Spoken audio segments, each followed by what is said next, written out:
Meus irmãos, eu vos saúdo com a paz do Senhor. Eu gostaria de, nessa noite, agradecer a Deus por mais um dia e agradecer a Deus por tanta benevolência e pela sua grandiosidade e as suas misericórdias na minha vida. Meu querido, sem mais delongas, eu gostaria de tratar de um assunto muito importante com você a respeito da Palavra de Deus, que se trata de um versículo muito conhecido. Creio que mais de 90% das pessoas devam conhecer esse versículo. Se trata de Gênesis, capítulo de número 1 e o versículo de número 1, que diz assim: No princípio criou Deus os céus e a terra. Esse versículo, apesar de ser um versículo, podemos dizer, minúsculo na quantidade de palavras, mas ele é superlativo em relação à magnificência de conteúdo. Esse versículo, querido, ele deve ser divulgado, propagado, disseminado urgentemente. Isso por quê? Porque se você olhar para o cenário tanto da nossa nação como o cenário mundial, você vai ver que a situação é caótica. A situação ela é lastimável. A quantidade de suicídio que acontece no mundo é alarmante. No Brasil não é diferente. Nós temos aqui, inclusive, um mês específico para combater o suicídio. No Japão, a estatística, a porcentagem de suicídio é elevadíssima, apesar de ser um país de primeiro mundo. No Brasil, um país ainda emergente, mas a quantidade de suicídio ela é preocupante. E isso porque todos os casos não são divulgados, não são relatados, não são colocados em pauta.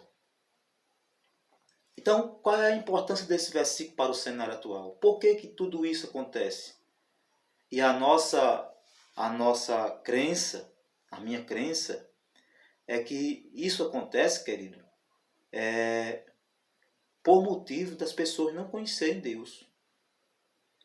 Por motivo das pessoas não ter um apego a Deus.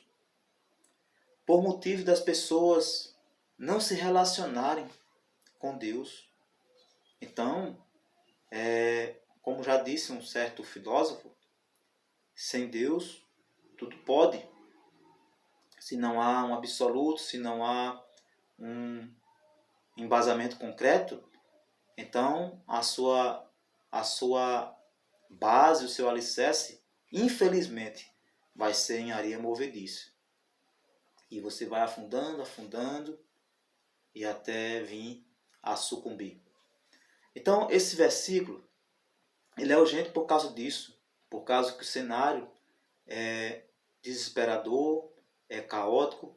Isso é tanto o cenário moral, como o cenário político, como o cenário geopolítico, como o cenário social como um todo.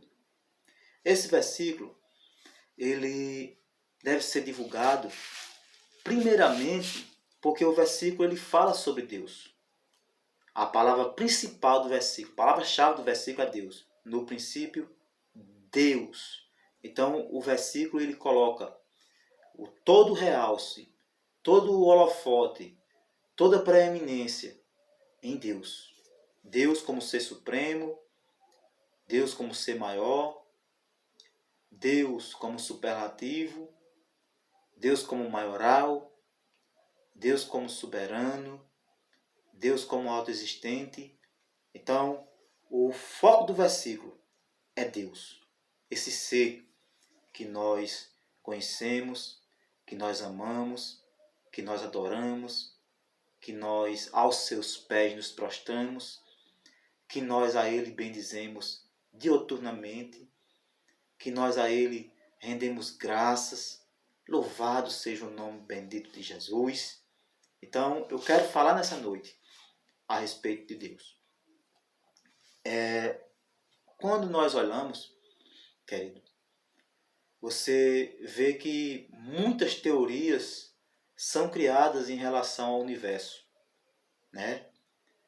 Tem a teoria de que o ser humano, como as demais espécies, vieram tudo de um ser só, uma sopa primordial, e que o ser humano veio de uma ameba, ou que o ser humano veio de um primata, ou que o ser humano veio de um golfinho, ou que o ser humano veio de um ser inferior, podemos dizer assim. E nada disso traz consolo, nada disso traz segurança, nada disso traz alegria. Mas se você souber que você veio de Deus, que você caminha para Deus, que você vai para Deus, então isso, querido, é satisfatório. Isso traz muito contentamento. Isso traz sentido para a vida. Isso traz mérito para a vida. Isso traz contentamento para a vida. Louvado seja o nome bendito de Jesus. E é por isso que urge dizer que Gênesis deve ser pregado nas grandes mídias, de televisão, nas rádios publicitárias Brasil afora, nas redes sociais, nas escolas, nos púlpitos das igrejas. Deve ser uma mensagem divulgada para que a população tome consciência disso. Louvado seja o nome bendito de Jesus. No princípio, Deus é que deve ter o enfoque. Deus é que deve estar em foco. As nossas palavras devem ser palavras que tenham Deus como preeminência. Louvado seja o nome bendito de Jesus. Então, o versículo, no princípio, Deus. Mas esse versículo, ele traz algumas características, alguns predicativos, né? Adjetivos a respeito de Deus. A teologia chama até de atributos, né? Em relação a Deus. E o primeiro que a Bíblia dá enfoque aqui, dos atributos, é Deus como Criador. Porque o versículo diz, no princípio criou. Olha aí o verbo. Olha aí a ação. Então, se Deus criou, Deus é Criador. Ah, Samuel, Deus é Criador. E o que é que isso tem a ver? Isso tem a ver que isso contradiz as teorias contrárias, né? Porque o ser humano não veio de ameba, nem veio de golfinho, nem veio de sopa primordial, nem veio de camadas inferiores. O ser humano veio de Deus. Veio de Deus. Então, se o ser humano veio de Deus, o ser humano tem dignidade. Se o ser humano veio de Deus, o ser humano tem senso de moralidade. Se o ser humano veio de Deus, o ser humano tem senso de responsabilidade. Se o ser humano veio de Deus, o ser humano tem propósito, tem finalidade, tem, louvado seja o nome bendito de Jesus, um alvo a ser atingido. E o alvo para o qual Deus criou o homem foi para si mesmo, para ele mesmo, para que o ser humano o adore, para que o ser humano preste a ele louvores, para que o ser humano renda a ele agradecimentos. Louvado seja o nome bendito de Jesus. Então, quem tem essa noção de Deus como seu Criador, não vai se suicidar, não vai fazer mal a si mesmo, não vai pensar em tomar veneno. Ele pode até cair em desespero, porque é algo humano, né? Você ficar temeroso, você ficar cabisbaixo, você ter uma tristeza profunda, como Elias teve, como os salmistas tiveram, como alguns personagens da Bíblia passaram, como Jó, como Jeremias, e chegaram ao ponto de pedir para si a morte. Mas isso é diferente dele mesmo planejar, arquitetar e tentar, às vezes até executar a sua própria morte. A diferença está em que eles pediram a Deus: Deus, eu não estou suportando mais, tira a minha vida. Mas logo Deus manda conforto, logo Deus manda bálsamo, logo Deus manda o orvalho celestial derramando abundantemente sobre eles para consolá-los, para fortificá-los, para restaurá-los, restabelecê-los e eles poder caminhar de volta no caminho estreito, no caminho o qual Jesus preparou para que nós andemos nele. Louvado seja o nome bendito de Jesus. Então, Deus é Criador. Deus é Criador dos seres humanos. Deus é Criador dessa vasta imensidão. Deus é Criador das galáxias. Deus é Criador das plantas, das árvores, dos animais, do sol, da chuva, do vento. Louvado seja o nome bendito de Jeová. Glória a Deus. Ele é Criador. Ele é o meu Criador.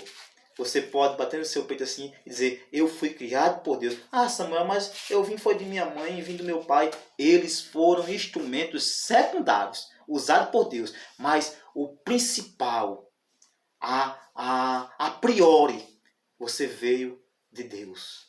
Louvado seja o nome bendito de Jesus. A segunda coisa que nós depreendemos aqui desse versículo, além de Deus ser Criador, nós podemos dizer com toda certeza que Deus é criativo. Porque uma coisa é ser criador e outra, parecida, mas com uma diferença grande, é ser criativo. Porque Deus poderia ter criado um mundo caótico, feio, sem beleza, sem nada que chamasse atenção, em um cenário totalmente desagradável aos olhos. E ele seria criador. Não é verdade? Seria criador de algo feio. Mas Deus não fez isso. Deus, além de criador, ele é criativo. Então, na sua criação, ele colocou beleza, ele colocou cores variadas, ele colocou formas divergentes e abrangentes. Ele colocou de tal forma que aquilo os olhos não se cansam de ver, os ouvidos não se cansam de ouvir, o som de uma cachoeira, os cantos belos dos passarinhos, as belezas naturais que tem mundo afora, os recursos naturais disponíveis, né? Tantas aves, tantos animais, tantos tipos de flores, tantos tipos de brisa, tanto tipo de cenário, e isso é agradável aos nossos olhos. As pessoas, uma diferente da outra, em cor, em aspecto, em tamanho, em linguagem, em largura, mas tudo convergendo para um só propósito. Louvado seja o nome bendito de Jesus, de tal forma que isso é agradável aos nossos olhos, isso é música para os nossos ouvidos, tantos cheiros, né? O cheiro da flor, o cheiro da terra molhada, o cheiro do campo, o cheiro dos próprios animais, das pessoas, dos idosos, das crianças, cada uma com sua particularidade. Tudo isso, criatividade de Deus. Além de criação de Deus, criatividade de Deus. Então Deus criou você. E Deus criou você com criatividade. Olha aí o seu pulmão funcionando, o seu coração batendo, as suas veias levando o sangue para o seu coração. Uma perfeição tão grande que isso o ser humano não consegue nem explicar com palavras, é algo inefável. Por mais que tente colocar no papel, enche livro e mais livro e não tem fim, porque é uma obra sobrenatural vinda do Criador. Louvado seja o nome bendito de Jesus. Então isso satisfaz. Isso dá embasamento para a gente sorrir, para a gente se animar, para a gente se alegrar na presença de Deus Pai, Deus Filho e Deus Espírito Santo. Então Deus é Criador. E Deus também é criativo. Louvado seja o nome bendito de Jesus. Mas além dessas duas características, nós podemos perceber por esse versículo também que Deus é sábio e inteligente. Olhe para a grandeza do universo, querido. Não só do planeta Terra, mas do universo em si. Das galáxias, da Via Láctea, dos outros planetas, que tudo tem uma conexão, né? Então, para você fazer essa criação todinha, é preciso ter uma sabedoria imensurável. É preciso ter uma inteligência incompreensível, além do limite humano. E é exatamente isso que a Bíblia diz a respeito de Deus e da criação. Por exemplo, Provérbios, capítulo número 3, versículo de número 19, diz que Deus criou a terra pela sua sabedoria e ele estendeu os céus com a sua inteligência. Eita coisa boa, Deus maravilhoso. Então Deus é sábio e Deus é inteligente. E o ápice da sua criação, que é o ser humano, ele criou também com sabedoria e com inteligência. Agora, veja que as coisas vão dando certo. Veja que as coisas vão dando certo. Eu sou criado por Deus. Eu sou criatura de Deus. Eu tenho a criatividade de Deus. E Deus me fez com sabedoria e com inteligência. Olha que coisa grandiosa. Você pensando nisso, mesmo que você esteja doente, mesmo que você esteja acamado, mesmo que as coisas não estejam assim dando certo no sentido financeiro, ou em um aspecto ou em outro, mas só em você saber disso já dá uma felicidade tão grande em você internamente, que aquilo reflete externamente e você sorri, e você levanta a mão para o céu, e você agradece, e você aprende a ser grato a Deus por tão grande obra que Ele faz em nossa vida. Louvado seja o nome bendito de Jesus. Então, Ele é sábio. Mas você vê, querido, que quando a gente olha para esse universo, né, nós percebemos que tudo tem uma finalidade. Tudo tem uma finalidade específica. O sol para aquecer, sem o qual não haveria vida, né? A temperatura, ambiente, o ar que nós respiramos, sem o qual também o planeta entraria em colapso, né? As criaturas vivas entrariam em colapso por não ter o que respirar. Então, tudo é convergente para um propósito. Tudo quanto Deus faz tem uma finalidade. Se tudo que Deus faz tem uma finalidade, logo ele é um ser teleológico. É um ser que cria com finalidade, com propósito, com meta, com alvo, pensando em um objetivo. Louvado seja o nome bendito de Jesus. Aí agora, afunila mais. Porque você é criação de Deus, você é criatividade de Deus, você foi feito com sabedoria e com inteligência e você tem propósito na vida.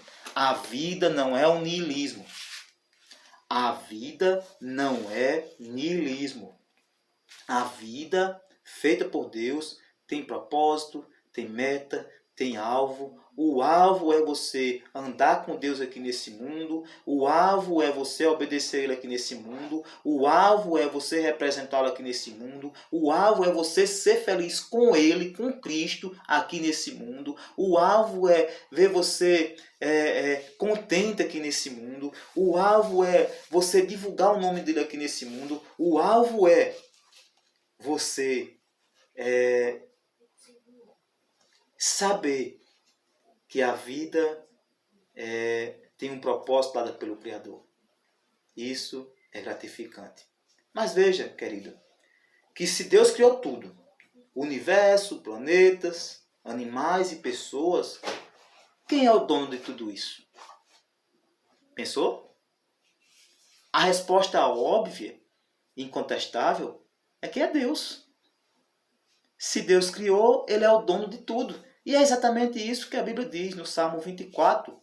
Né? Salmo 24, algo encabeçando o Salmo, diz: do Senhor é a terra e a sua plenitude, o mundo e tudo o que nele habita. Então Deus é dono de tudo. Agora ficou mais gostoso ainda. Agora ficou sensacional. Porque eu sou criação de Deus, eu sou criatividade de Deus, Deus me criou com sabedoria e com inteligência, Deus me criou com uma finalidade, a minha vida tem propósito e eu sou de Deus. Logo, eu vim de Deus, eu pertenço a Deus e eu vou para Deus. Oh, coisa boa, meu Deus, muito obrigado por ter me criado com essa finalidade e por ter criado toda essa raça humana, toda essa grande família de africanos, brasileiros, argentinos, japoneses, asiáticos e pessoas dos diversos continentes. Tudo com essa mesma finalidade, com propósito, com sabedoria, com inteligência, com criatividade e o Senhor sendo o dono de tudo. Todos nós viemos de Deus, pertencemos a Deus e devemos zelar com todo o nosso empenho para nós irmos para Deus. Louvado seja o nome bendito de Jesus. Então, o versículo enfoca Deus. Eu não vim de gorila, eu não vim de macaco, eu não vim dessas coisas, eu não creio que a minha vida não tem nenhum propósito, que foi criada por uma criação cega, por um objetivo cego, por algo cego. Não, não tem nada de acaso em tudo isso. Pelo contrário, tem propósito, dignidade, beleza, virtude. Louvado seja o nome bendito de Jesus. Vim de Deus, pertence a Deus, sou de Deus, Ele é dono e vou para Deus. Então essa é a mensagem que deve ser divulgada em escolas, em ruas, em praças, nas encruzilhadas, nos becos, nas vielas, nos grandes palácios, nos grandes centros urbanos e também na periferia, nos rincões mais distantes, nos lugares mais simples, mais humildes. Todo ser humano tem que ouvir essa mensagem. Louvado seja o nome bendito de Jesus. No princípio, Deus. Deus é o destaque. Agora, esse versículo aqui, querido, vou voltar dos atributos de Deus daqui a pouco, mas deixe eu meditar, tomar aqui outro rumo em relação ao versículo. Esse versículo ele refuta algumas filosofias que nós temos na nossa sociedade e no nosso mundo. Não vou dizer que atual, porque algumas delas já são bem antigas, vamos dizer até centenárias, né? Bem antigas mesmo. Uma das filosofias que esse versículo refuta é o ateísmo. O ateísmo é a filosofia que diz Deus não existe, não há esse negócio de Deus. Isso é criação humana, isso é coisa de religioso, isso é coisa de pessoas do tempo de 12, isso é coisa de pessoas que não têm uma escolaridade boa, alguns podem argumentar assim, isso é coisa de fanático, outros podem argumentar dessa forma. No entanto, esse versículo refuta essa ideologia, essa filosofia. No princípio, Deus. Então, o autor sagrado, ele parte desse pressuposto, né? Dessa afirmação categórica. Deus é, Deus existe.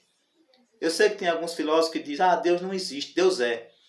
E isso, para mim, apesar de ser uma frase bonita, é uma frase incompleta. Porque Deus como está lá em Êxodo capítulo número 3, versículo 14, ele disse a Moisés, eu sou o que sou. Vai e diz ao povo, eu sou, me enviou a voz. Então Deus é. Mas Deus também existe. Deus também existe. E de onde é que nós tiramos isso da Bíblia? Lá do livro de Hebreus. Ele diz, aquele Hebreus capítulo número 12, né? Capítulo número 11, aliás. É necessário que aquele que crê que Deus, que se aproxima de Deus, creia que Ele existe e é galardoador dos que o buscam. Então Deus é e Deus existe. Existe. Essas duas expressões estão na Bíblia. Deus é e Deus existe. Louvado seja o nome bendito de Jesus. Refuta o ateísmo. Mas esse versículo, ele também refuta outra filosofia, que é o agnosticismo. O agnosticismo é a filosofia que diz o seguinte: olha, nós não podemos ter certeza. Ninguém nunca foi além do céu para dizer assim, eu vi concretamente e demonstrar isso para o mundo todo, né? Alguém pode até dizer, eu fui lá, mas é algo pessoal. Essa é a filosofia do ateísmo. Ele diz, não podemos ter certeza, não podemos saber. Pode ser que tenha realmente e pode ser que não. Essa é a filosofia do agnóstico, certo? A Bíblia, ao contrário, ela não lida com essa dúvida, com essa dubiedade. Ah, pode ser que sim, pode ser que não. A Bíblia ela é bem enfática na sua afirmação. No princípio, Deus. Então ela dá certeza, ela dá segurança, ela dá convicção. A Bíblia vai lá e bate um martelo com toda ênfase, com todo o esmero, com todo empenho e diz Deus. Louvado seja o nome bendito de Jesus. Então nós temos certeza que o nosso Deus que o nosso Deus existe. Nós temos certeza. Não é dubiedade, pode ser, pode não ser. Nós temos a certeza. O autor sagrado dá certeza. Louvado seja o nome bendito de Jesus. Mas esse versículo, ele também refuta o panteísmo. Panteísmo é a filosofia que diz, não, tudo é Deus. O universo é Deus. Na física tem uma lei que nada se perde, tudo se transforma. Então, essa grande mãe terra é a filosofia do panteísta, certo? Essa grande mãe terra, ela vai se renovando, ela vai se modificando, mas tudo é Deus. O cachorro, as árvores, as plantas, a água, o ar, tudo isso é o Deus, é isso aqui que a gente vê, é isso aqui que a gente toca, é isso aqui que está tangível, é isso aqui que está palpável, e essa filosofia é até um pouco materialista e naturalista, né? Que tem a ver também com, está entrelaçada com esse panteísmo, mas a Bíblia ela diz diferente. Ora, se Deus criou e as coisas que ele criou é a sua criação, logo Deus é diferente da sua criação. Isso é lógico, é lógica básica. Logo Deus é diferente da sua criação.